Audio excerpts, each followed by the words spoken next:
नमस्कार मित्रों, भगवत गीता का सार परमहंस योगानंद द्वारा कृत व्याख्या। सर्वप्रथम आप सर्व को मेरी एक रिक्वेस्ट है कि अब तक जिन्होंने चैनल को सब्सक्राइब नहीं किया हो वो सभी चैनल को सब्सक्राइब जरूर करें और वीडियो को लाइक और ज़्यादा से ज़्यादा लोगों को शेयर जरूर करें। धन्यवाद। नमस्ते। अध्याय 2 उचित कर्म का स्वभाव। श्लोक 60। हे कुंती पुत्र अर्जुन, आत्मसंयम का प्रयत्न करने वाला बुद्धिमान व्यक्ति भी कई बार अशांत इंद्रियों के बहाव में बह सकता है। किसी भी साधक को अवचेतन की प्रवृत्तियों की दुर्जय शक्ति को कम नहीं समझना चाहिए। उनकी स्पर्शिकाएं चेतन मन की दृष्टि और कल्पना से बहुत अधिक लंबी है। परमहंस योगानंद सावधान करते हैं कि जब तक अहम की चेतना है तब तक स्वयं को मोह या भ्रम से सुरक्षित नहीं समझना चाहिए। वे कहते हैं, याद रखना, जब तक निर्विकल्प समाधि को प्राप्त नहीं करते तब तक तुम सुरक्षित नहीं हो। यहाँ तक कि समाधि की निम्न अवस्था सविकल्प समाधि में अहम को अपनी असीम विस्तृत चेतना से बाह्य चेतना में लौटना होता है। इसलिए जो सविकल्प समाधि की दशा को प्राप्त कर चुका है वह अब भी नीचे गिर सकता है। मेरे गुरु ने मुझे ऐसे कई उदाहरण बताए जिनमें ऐसा हुआ। मेरा महान गुरु श्री रामकृष्ण ने अपने एक शिष्य को एक बार सावधान करते हुए कहा था, साधु सावधान रहना। अंततः वह आध्यात्मिक मार्ग से गिर गया। ब्रह्म के किसी भी अंश या वस्तु पर विचार करते हुए मन में उठने वाली उत्तेजना की हल्की सी आहट के प्रति सावधानी बरतनी होगी। शक्ति की उस छोटी सी हलचल को सावधानी के पहले चिन्ह के रूप में समझना चाहिए। एक साधक योगी के लिए मन में शक्ति की नन्ही सी हलचल उसी क्षण ब्रह्म के विचार तक को हटा देने का संकेत होनी चाहिए। माया बहुत सूक्ष्म होती है, कभी भी इससे मुकाबला नहीं करना चाहिए। किसी भी प्रकार तुम पूरा विश्वास नहीं कर सकते कि तुम जीतोगे, क्योंकि जिस विवेक बुद्धि से तुमने यह विचार किया कि तुम लड़ोगे वह ही माया के रोग से ग्रस्त है। अपनी इंद्रियों को वश में करके जो मेरे साथ एक हो गया है वह असीम स्व में सदा तल्लीन रहता है और उसे ही परम आनंददायक जानता है। केवल इंद्रियों पर नियंत्रण से ही सच्ची बुद्धि प्रज्ञा की स्थिरता प्राप्त होती है। प्रज्ञा को प्राप्त करने के लिए 2 शर्त है जो सबसे अधिक महत्वपूर्ण है। पहली, मन को न केवल इंद्रियों के विषयों से हटाना बल्कि इंद्रियों से भी हटाना, और दूसरी, सबसे इच्छित उद्देश्य के रूप में ईश्वर की चेतना में लीन रहना। जो योगी केवल अपने शरीर और शारीरिक इंद्रियों पर नियंत्रण करने का प्रयत्न करते हैं, और वे भी जो बिना उचित शारीरिक और मानसिक अनुशासन के केवल दिव्य एकत्व की अमूर्त कल्पना को पाना चाहते हैं, वे कभी भी उद्देश्य की वास्तविक निश्चलता को नहीं प्राप्त कर सकते। एक और अहम की तुष्टीकरण की खरपतवार को जड़ से उखाड़ना और दूसरी ओर असीम परमात्मा में प्रेम पूर्वक लीन रहना। ये दोनों ही परम आवश्यक है। अनेक योगी ने केवल इंद्रिय सुखों द्वारा बल्कि आध्यात्मिक शक्तियों के विकास से भी अहम की तुष्टि प्राप्त करने का प्रयत्न करते हैं और अन्य अहम को तुष्ट करने वाली बौद्धिक प्रज्ञा की कल्पना को पाने का प्रयत्न करते हैं। सच्चा योगी केवल दिव्य प्रेमी के साथ अपनी आत्मा को एक करने के लिए प्रयत्न करता है। इंद्रियों द्वारा इंद्रिय विषयों पर मानसिक रूप से निरंतर विचार करने से उनके प्रति आसक्ति उत्पन्न होती है। आसक्ति से उसे पाने की कामना और कामना से निराश होने पर क्रोध की उत्पत्ति होती है। क्रोध मोह को जन्म देता है। मोह स्वह की विस्मृति का कारण बनता है। स्मृति व्यक्ति वास्तव में क्या है, इसकी स्मृति नष्ट होने से विवेक शक्ति का नाश होता है। विवेक के नष्ट होने से सभी सद्बुद्धि और समझ का नाश होता है। इस गिरावट के प्रत्येक कदम की एक ही धुरी या कारण है और वह है अहम। फिर से ज्ञान की ओर उठने के लिए मोहग्रस्त अहम को उस बिंदु तक पहुंचना होगा जहां उसे यह समझ आए कि उसने जीवन को अब तक जिस अर्थ में समझा है उससे उसको दुख के अलावा और कुछ नहीं मिला है। तब उसका पहला प्रश्न होना चाहिए, क्या मुझे कष्ट अच्छे लगते हैं? नहीं, निश्चित रूप से नहीं। अगला प्रश्न इसे पूछना चाहिए, कष्ट किससे बढ़ते हैं और किससे घटते हैं? उत्तर यह है, जब स्वार्थ कम होता है तब कष्ट भी कम हो जाते हैं। इस सत्य को पहचानने से स्मृति की पहली हल्की सी झलक दिखती है कि एक ऐसी वास्तविकता है जो अहम और शरीर से बढ़कर है। मन से मोह का कोहरा छटने लगता है और व्यक्ति क्रोध में संसार के प्रति आक्रामक नहीं होता कि जो मैंने चाहा वह मुझे इसने नहीं मिला। जो है उसकी स्वीकृति से सांसारिक आसक्ति धीरे धीरे कम होती है। आसक्ति के कम होने से इंद्रियों के विषयों में रुचि कम होती जाती है और सच्ची प्रज्ञा की चाह बढ़ती है। यह चाह हृदय में भक्ति को, सत्य के प्रति प्रेम को और सच्चे और अनंत आनंद को जानने की तीव्र अभिप्सा को जगाती है। पूर्ण आत्म नियंत्रण वाला व्यक्ति इस संसार में उससे संसार से प्रभावित हुए बिना कर्म कर सकता है। आंतरिक रूप से आकर्षण और विकर्षण से मुक्त वह निश्चल आंतरिक शांति को प्राप्त करता है। योगानंद के अनुसार, जैसा कि हमने पहले देखा, यह स्थिति तब आती है जब व्यक्ति की चेतना सभी कल्प से परे निर्विकल्प समाधि को प्राप्त करती है और ईश्वर के साथ एकत्व में इस प्रकार प्रतिष्ठित हो जाती है कि बाह्य संसार और अहम की सीमाओं की और वापस लौटने की संभावना ही नहीं रहती।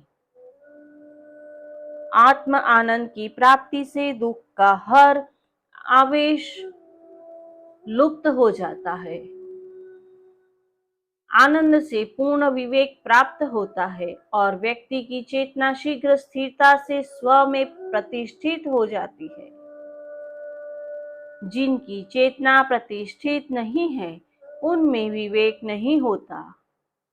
जो ध्यान में स्थित नहीं है उन्हें शांति नहीं प्राप्त हो सकती और जिनके पास शांति नहीं है उन्हें सुख कहाँ।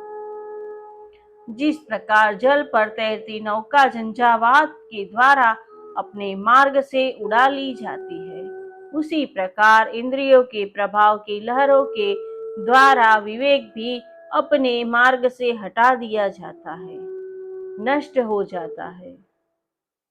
परमहंस योगानंद के एक प्रिय गीत के शब्द इस प्रकार है। मैंने तुम्हें, ईश्वर को, अपने जीवन का ध्रुव तारा बनाया है। यद्यपि मेरा सागर गहरा है और मेरे तारे छुप चुके हैं, फिर भी मैं तुम्हारी कृपा से अपने मार्ग को देख पाता हूँ। कभी कभी साधक बाहरी प्रलोभनों के कारण अपने ऊर्ध्वगामी मार्ग से भटक जाता है। ये प्रलोभन केवल इंद्रिय सुखों के नहीं, बल्कि माया द्वारा व्यक्ति को उसके अहम की पुष्टि के लिए दिए गए झूठे प्रलोभन, नाम, यश, शक्ति, अपनी महत्ता और अहम को बढ़ाने वाले अनेक मोह आदि है।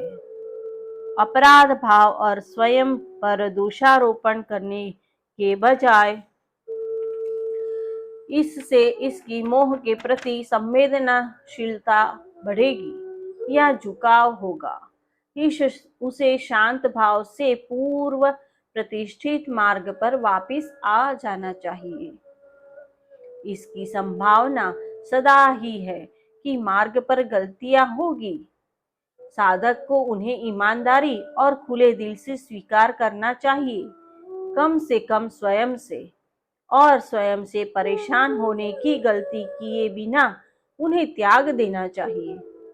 उसे अपना मन दृढ़ता से अपने सच्चे उद्देश्य, ईश्वर के साथ एकत्व रूपी ध्रुव तारे पर केंद्रित रखना चाहिए। चूंकि अहम एक ब्रह्म है, इसलिए कोई भी चीज जो अपनी वास्तविकता को अलग पहचान देने के लिए इसे प्रलोभित करती है, वह भी भ्रम है। इसीलिए व्यक्ति मोह के चक्कर में पड़ने वाले अहम से यदि दुखी है, तो यह भी भ्रम है। जब तालाब में एक पत्थर फेंका जाता है तो उसमें तरंगे उठती है। उसी प्रकार व्यक्ति के जीवन में जब कुछ घटित होता है तो वह घटना भावात्मक प्रतिक्रिया का कारण बनती है और मन में भावों की तरंगे बनती है। पत्थर द्वारा तालाब में उठी तरंगे पहले तट की ओर जाती है और फिर अंदर की ओर वापस आती है और उसके बाद धीरे धीरे शांत होकर समाप्त हो जाती है। इसी प्रकार इस किसी बाह्य वस्तु के प्रति की गई व्यक्ति की प्रतिक्रिया पीछे और आगे, बाहर और अंदर प्रभाव डालती है, आती है और उस प्रतिक्रिया की गलती को कई गुना कर देती है। वास्तव में व्यक्ति को इस अभ्यास की आदत डाल लेनी चाहिए कि वह मन में किसी भी चीज के साथ स्वयं की पहचान न बना ले, उसका भाग न बन जाए, यहाँ तक कि विचार के साथ भी, और केवल ईश्वर ही करता है। इस मान्यता पर दृढ़ रहे। अहम द्वारा की गई किसी भी गलती से स्वयं को अलग करने से गलती करने की प्रकृति धीरे धीरे शांत हो जाएगी, झंझावात समाप्त हो जाएगा और मन शांत होकर अपने दिव्य उद्देश्य में केंद्रित हो जाएगा। अन्यथा जब व्यक्ति आध्यात्मिक गलती करता है, तब यह संभव है कि इस गलती का साथ अहम की पहचान को जोड़ने से व्यक्ति और जन्मों में घूमता रहे, निरुद्देश्य भटकता रहे और जिस मार्ग पर वह पहले चल रहा था, उस सच्ची राह को पुनः पाने के लिए पूरा समय संघर्ष करता रहे। इसलिए हे महाबाहो, अपनी इंद्रियों की क्षमता, देखने, सुनने आदि की शक्ति को स्वयं इंद्रियों और इंद्रियों के विषयों से हटा लो। इस प्रकार तुम्हारी प्रज्ञा दृढ़ता से प्रतिष्ठित हो पाएगी। अज्ञानी लोगों के लिए जो रात्रि है, योगी के लिए वह दिन है और सामान्य लोगों के लिए जो दिन है, योगी दृष्टा जो आंतरिक सत्य को देखता है, के लिए वह रात्रि है। इस श्लोक के कई अर्थ हैं। सतही तौर पर यह श्लोक रात में ध्यान करने की सलाह देता है, क्योंकि तब संसारिक लोग नींद में चुपचाप पड़े होते हैं। दिन के क्रियाकलाप में वे जो शोर करते थे, वह भी वातावरण में नहीं होता। अतः योगी को आंतरिक शांति प्राप्त करना अधिक आसान लगता है। इसी प्रकार जब सांसारिक लोग फिर से दौड़ धूप में लगे होते हैं, तब उसको कुछ घंटे सोना अधिक आसान लगता है। गहरे स्तर पर देखें तो चेतन मन के रहते हुए सांसारिक व्यक्ति को जो सत्य या वास्तविक लगता है, वह परम चेतन स्तर पर अवास्तविक या असत्य दिखाई देता है। सांसारिक लोगों की व्यग्रता पूर्ण क्रियाएं प्रज्ञावान व्यक्ति को रुचिकर नहीं लगती। जब प्रज्ञावान व्यक्ति अपने शरीर को धारण करने के लिए बाह्य क्रियाएं करता है, एक दृष्टि से देखे तो वह संसार में होता है, पर तब भी वह संसार का नहीं होता और संसार उसके सत्य को परिभाषित नहीं करता। संसार उसकी वास्तविकता नहीं बनता। वह संतोषी है जो सागर की भांति शांतिपूर्वक कामनाओं की सभी नदियों को अपने अंदर आत्मसात कर लेता है। इसके विपरीत जिसकी इच्छाएं मानो एक तालाब की तरह बाहर छलकती है, वह जल्द ही सूख जाता है, उसकी शक्ति नष्ट हो जाती है। उदाहरण के लिए उदारता की इच्छाएं, दूसरों को खुशी देना, वे व्यक्ति की शांति के आगार को कम नहीं करती, बल्कि उनके कारण हुई प्रसन्नता से शांति और भी बढ़ती है। जब भी तुम सुख का अनुभव करो, वह तुम्हें आत्म आनंद की याद दिलाने वाला हो। जब भी तुम सौंदर्य को देखते हो, उसमें तुम्हें जो खुशी मिलती है, उसे अपने अंतर में लो। संसार की हर खुशी तुम्हें उससे बहुत बड़ी खुशी, आत्मा की खुशी का स्मरण दिलाए। कुछ योगी संसार के प्रति पूर्ण रूप से उदासीन रहने की सलाह देते हैं। कितना रूखा रवैया है। इससे कहीं अधिक बेहतर यह है जो मेरे गुरु ने सिखाया कि इस संसार के सौंदर्य और पावन हर्षों का ईश्वर के साथ आनंद उठाने के लिए हृदय के भावों को उत्कर्ष देने वाले इन अनुभवों के समय जो आंतरिक आनंदित होता है, उस पर ध्यान केंद्रित करो। उन भावों को ईश्वर की ओर उन्मुख करो, न कि बौद्धिकता से प्रेरित रूखी विरक्ति से उनको दबाओ। इस प्रकार व्यक्ति संसार द्वारा मिले सुखों और खुशियों को भी बाहर फेंकने के बजाय अपने अंदर आत्मसात कर सकता है। वह व्यक्ति शांति को प्राप्त करता है जो शक्तिहीन करने वाली कामनाओं को त्याग कर अपनी कामना रहित अवस्था से पूर्ण संतुष्ट है और स्वयं को एक भिन्न व्यक्तिक अहम के रूप में नहीं देखता। सभी मोह के मूल में अहम होता है। भौतिक इच्छाओं के वृक्ष को जन्म देने वाला यह अहम एक हानिकारक खरपतवार की तरह होता है, जो भक्ति, आत्मसंयम, करुणा और उत्थान करने वाला आत्मिक गुणों के लाभदायक पौधों का दम घोट कर उन्हें नष्ट कर देता है। जब व्यक्ति स्व आत्मा में पूर्ण रूप से संतुष्ट, कामना रहित और हर प्रकार की आसक्ति से मुक्त होता है, वह स्वयं को परम आत्मा के सागर पर एक भिन्न लहर के रूप में नहीं देखता, बल्कि यह अनुभव करता है कि उसका वास्तविक स्व असीम और अनंत है और सागर के साथ एक अभिन्न है। हे पार्थ, अर्जुन, इस अवस्था को ब्राह्मी स्थिति, असीम के साथ पूर्ण एकत्व के रूप में जाना जाता है। जो व्यक्ति इस अवस्था को प्राप्त कर लेता है, वह कभी भी फिर से मोह में नहीं पड़ता। मृत्यु के क्षण में भी यदि व्यक्ति पूर्ण मन से इस अवस्था पर ध्यान केंद्रित करता है, वह पूर्ण शाश्वत आनंद को प्राप्त करता है।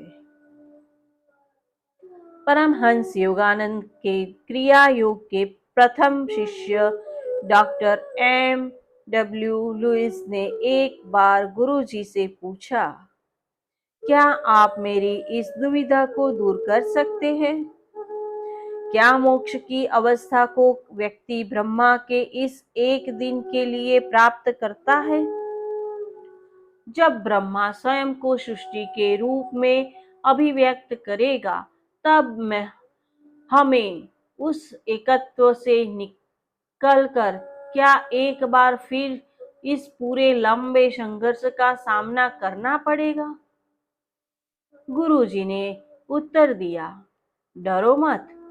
जब आत्मा एक बार परमात्मा में परम मोक्ष को प्राप्त कर लेती है, वह सदा के लिए मुक्त होती है। भगवद गीता का यही उद्देश्य है। नित्य विद्यमान, नित्य चेतन और नित्य नवीन आनंद के साथ पूर्ण एकत्व पाने, योग के मार्ग को खोजने में सच्चे साधकों की सहायता करना। इस प्रकार श्री कृष्ण और अर्जुन के संवाद में योग और ईश्वर प्राप्ति के विज्ञान की चर्चा से युक्त पवित्र भगवद गीता के उपनिषद का सांख्य योग नाम का दूसरा अध्याय समाप्त हुआ। वासुदेवार्पणमस्तु। जय गुरु। अगर आपने भगवद गीता को अपने जीवन में पढ़ा है, तो अपने अनुभव और कौन सी गीता पढ़ी है, वह कमेंट बॉक्स में लिखकर हमें जरूर बताएं। धन्यवाद। नमस्ते।